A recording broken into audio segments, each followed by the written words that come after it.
We are starting on the kitchen. No, we're not in the kitchen. Where are we? Today we're doing, what are we doing? God, why is this so hard? We are starting on the kitchen nook, you know, dining room, if you will, area. What's the theme? What are we trying to do here? I'm really going for this kind of 1970s, you know, playing with the bones of this condo, meets, you know, a little bit of my style, which has some sort of English countryside touches, maybe some, you know, Indian touches, just everything is being touched. Sounds gross. Okay. I started off by cleaning these walls. They're filthy. You don't need to know that. The whole point of this is so that you don't have to think about the mundane, annoying stuff like, you know, plugging up holes, which I did, you know, cleaning the walls, which I did, but you don't have to worry. You don't lift a finger. You just let me lift my fingers, touch the things, and do the stuff, and you can just watch along. Okay, so here's what the real question is. This is what you really want to know. What color am I choosing for this walls? Now, I'm going to preface this by saying you got to trust the process. This is going to look like, why are you covering up this mucky color with another mucky color? But no, the word is sophisticated. It is a muted tone that in this lighting appears kind of a greenish, you know, yellowish, sophisticated color. Almost like grass cloth, if you will. I think they should have redesigned this can like 30 years ago.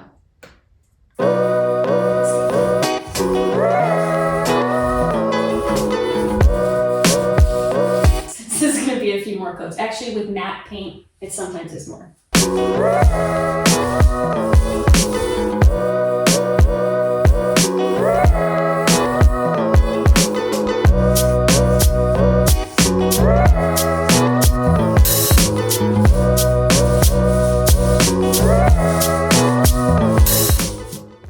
So what do we think of the color? I love it. I think it's beautiful. It's very sophisticated, muted, yellowy, mustardy, but not really mustardy. It's more of like a sandy green. Yeah, you can see, you've got eyes. You like it. It's good. I think it's going to be a very good backdrop for the other pieces. Now, if you haven't seen my previous video where I talked about my design aesthetic for this place, a little reminder, you can go check it out down here. Here's that video. But in general, I want to do a combination of like 1970s Brutalist meets Ralph Lauren kind of classic equestrian meets folk art. So we've got several different influences going on, and I think this provides a great backdrop for that. You might have noticed that I brought in this piece. This was an IKEA hack that I did at my last apartment with two different Ivar cabinets. And this is sort of a temporary piece for this area. I'm still going to repurpose parts of it for a different area, but for right now, I need the storage space, and I'm kind of looking at this makeover as like the initial, you know, let me put things down, figure out what I really want, because down the line, I do plan to do some bookshelves and maybe like a little banquette. So this makeover is really using things that I already have and then buying a couple pieces that will stand the test of time for the next makeover. So first things first, I need to remove this pretty hideous fan that came with the place. And I decided to go with this one I found on Amazon. It kind of has that more 1970s look with the faux paneling. And I would prefer not to have a fan at all, but it's California, it's hot, and I can't afford AC just now. So this is a nice efficiency upgrade. All right, let's try it out.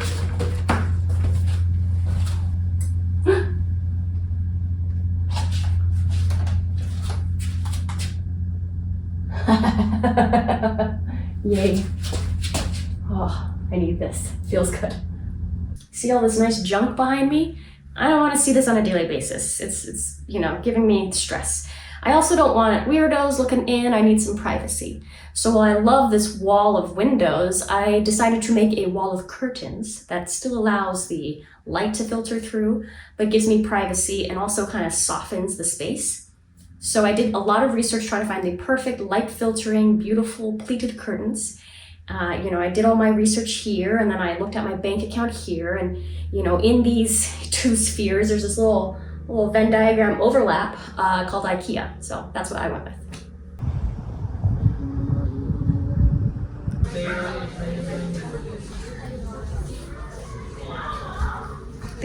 These are the ones. No, those are too expensive. Oh, that's because of the size. The ones I'm looking at are this. They're pleated at the top. Where are they?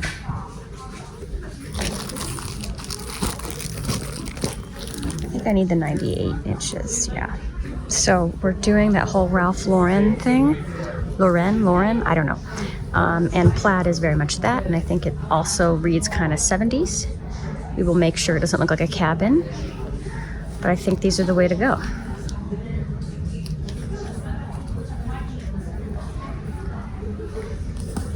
Hagveckmal. Yes, sounds very, very American Ralph Lauren.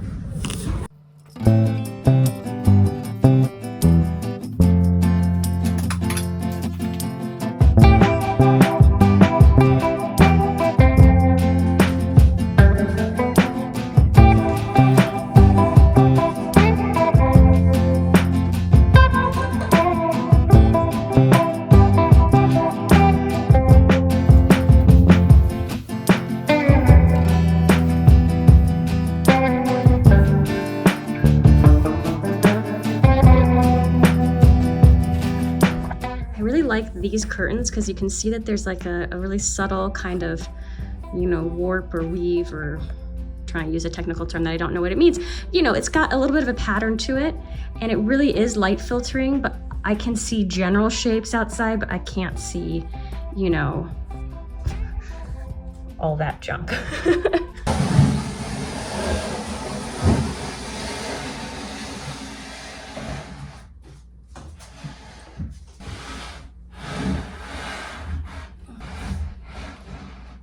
All right. So do you remember this piece from my apartment bedroom?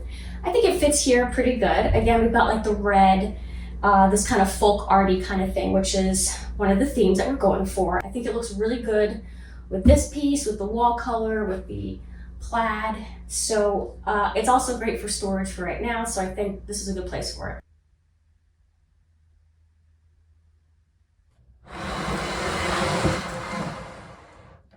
So this is yet another Facebook Marketplace find, $40. How? This is a several $100 piece. It's hand painted. It has some dancing ladies.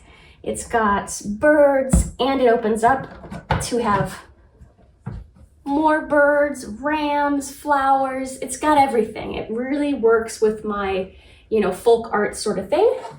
And it fills up this sort of wall here. So I think it's perfect. What it needs a place of music. Okay. If you hadn't already guessed, I'm a millennial and I have CDs. I've collected CDs for so long, and it seems a waste just to throw them away or buy a subscription to some sort of sound whatever. I'm not hipster enough to get a record player. I'm gonna use my CDs. So that's what this is going to house, all my wonderful CDs. And this little retro player here makes me feel all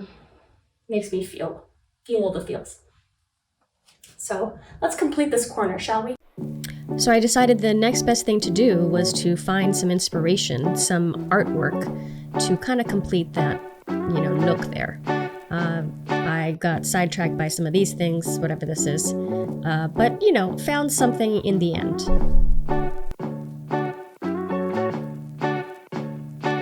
This wood paneling had this massive hole here, and I put a cork in it, and I could paint over it, or I could put a piece of artwork over it, which is what I decided to do.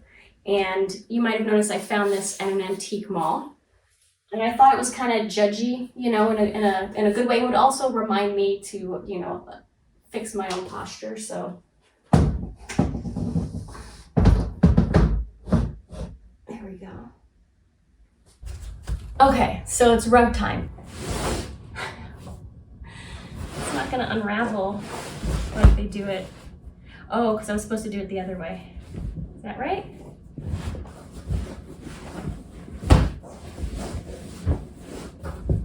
You know, it's not gonna unravel. I'm just going to lay it out. How about that? How about like a little ripple? That's pretty cool. That's very cinematic.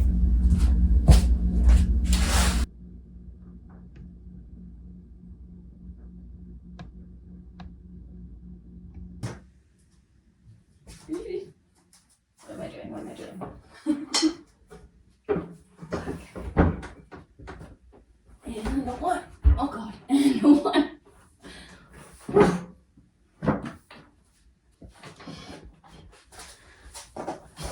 This is supposed to be a smooth transition. Nothing is smooth with me. Here she is. This is a round mid-century modern table, and I wanted round because we got a lot of sharp edges here. And then I also wanted mid-century because we have a lot of, you know, ornate detail going on. I need to juxtapose, as they say, that and kind of modernize it, if modern is just going to the 1960s and 70s, which for me it is. Furthermore, we have chairs. Now these chairs are temporary, I'd say, so I didn't spend a lot of money on them. I spent $25 for 2 chairs. I think they're like from Ashley Furniture, but they were a happy mistake in that it introduced a new color, which I will show you now. So this is one of my temporary chairs. I got 2 for $25 from OfferUp. Like, I don't mind spending a little bit of money for something temporary until I can, why am I still holding this chair? Until I can sort of figure out what it is I want design-wise. As the makeover goes and as I sit with the place, I start to notice different things and my design shifts or the different needs of the place. So for $25 for 2 chairs, I think that's a good idea. And then eventually I can look out for my, you know, real chairs. These aren't fake, you can still sit on them. But what I thought was really cool is like this kind of happy accident in that I wasn't really looking for something with this bluish color. Can you, oh, don't ruin the desk, whatever this thing is. Okay, this kind of bluish color, but I kind of think it works. I like it. You know, I don't want to stay too much in one color because I think it can get really flat. So we have these chairs, but I did have to make a couple little fixes to them using some wood markers. These are furniture markers and crayons. And I think you just, you know, you match the color to the color and then you rub and buff or whatnot. So I got this nick here. Because I don't know what kind of wood this is or what it's attempting to look like, it's obviously a veneer of some sort. We're gonna try the lightest one first, this oak. See if we can make it disappear.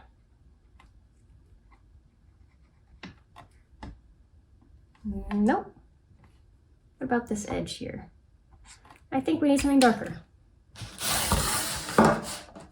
Try walnut. Maybe that's what it's attempting to look like. Okay, there. It's a little better.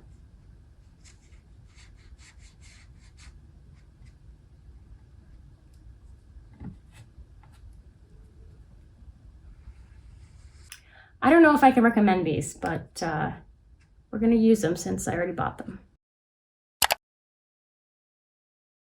Okay, so we have now set the stage. We just need to bring this all together. Let's add the pieces that make this more personal, and that will include a bunch of antiques that I've collected over the years. I am a maximalist and have a problem, which you will soon discover. Okay, so one thing I want you to keep in mind is that I am trying to balance here, can't balance with this heavy painting. I'm trying to balance that old world folk art, equestrian, Ralph Lauren, with the whole mid-century modern kind of brutalist style. If I'm getting too folk arty, then I might also, you know, exchange some of those pieces for more classic kind of Ralph Lauren stuff. So that's sort of what's going through my head during this process. We're starting off with this painting, or a print with horses. I like it. Oh gosh. Gosh, I sound very 1950s now. I don't know, I think it gives immediate impact. This gold frame I think looks really good, and we're setting the stage. We need things here, since I've got a lot of wood going on and this is very muted, I kind of want to add something that's a little bit brighter. So let us see. I'm gonna add this book here, again to kind of separate this color from the next color, because if they're too similar, then that's a little distracting, right? And he lends a little British, and I know it's probably cliche right now to have these Staffordshire dogs. I don't care if they're cliche, I still like them. Designing your house is about what you like. If it happens to coincide with the trend, whatever, who cares? You know, it's cool. But now this whole thing is looking like super old world, right? So I need to give it some sort of modern touch. So we're gonna add this painting, which is very Picasso-esque. And it's got a nice little red frame, so I think that really goes with the aesthetic. So as I mentioned, I wanted something here that was contrasting. You know, I've got really matte paint, I've got wood, I have like a lacquered red frame over there. I still wanted something shine, but I wanted like a different texture. So I thought I'd go with something metal and a little bit more modern to kind of combat this old world bit we got going on. So I'm bringing in this. And my interpretation of this is that it is, you know, modern. I'm gonna interpret it as if it's like a 60s kind of chrome, kind of atomic, you know, it's got this round bit, it's got like this conical shape, even though it's probably more like 90s, I'd say. But that's fine. I can have 90s in here, you know, I remember the 90s. So I think that's going to create, you know, we got some height over here, height over there. I think this is gonna balance things and then again, bring it in more into the modern age. Okay, so now we have this, right? And it already has a lot of patterns, so I kind of want to be muted over here actually, because this can get really busy really quickly. So let's see what I have. Oh shit, I know exactly what I have. Okay, so I just got these. Let me grab them.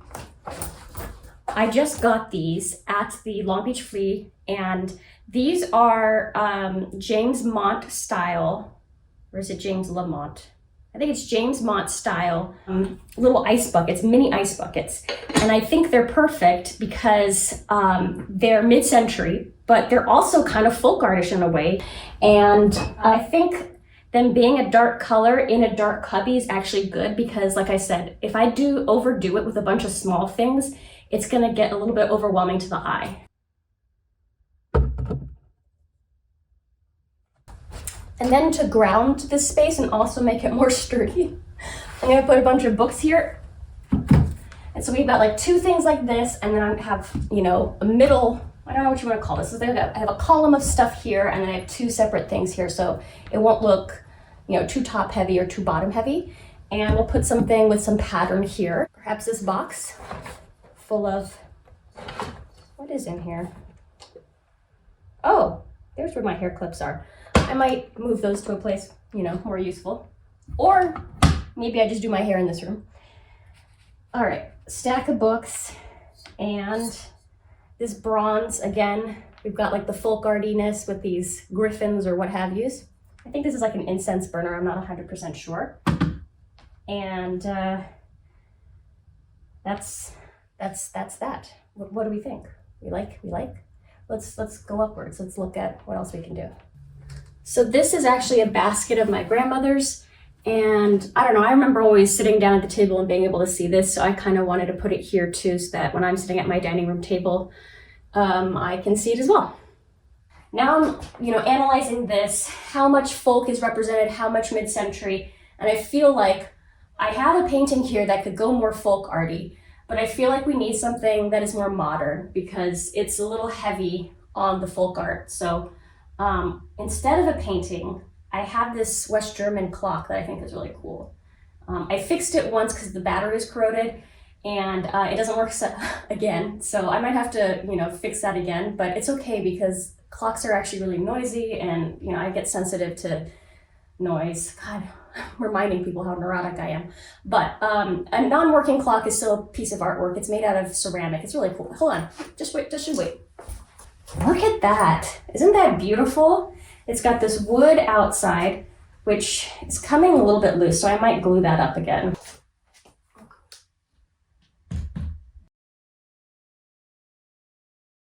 So I am not a fair weather Staffordshire dog collector. I also collect whatever this is. I believe it's a ram. You know, he's got little ram ears, and then there's this little baby. And this has a purpose having to do with like lighting fires. I don't know, but he's cute. So there, we added that to that corner, and now it is complete. One last bit, we're just gonna add some faux plants because I need something with height in this area. So it's in one of those antique jugs, 3 gallons. And this is a faux plant. I know, I'm working on real plants, I really am. I will show you proof later, but that's just gonna complete the area a little bit more.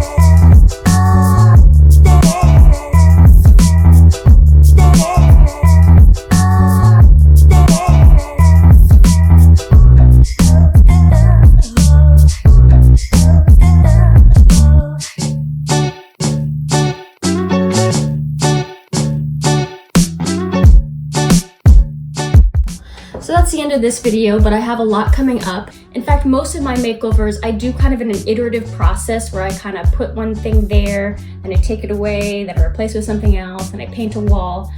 If you'd prefer to see that, I can pump out that material pretty quickly. I just don't know if it is as appealing as like all one and done in a 20-minute video. So let me know what you think in the comments below. I need your help because it's a lot of work. I got no sassy lines for you. I don't know how to end these things, so we'll just go beep.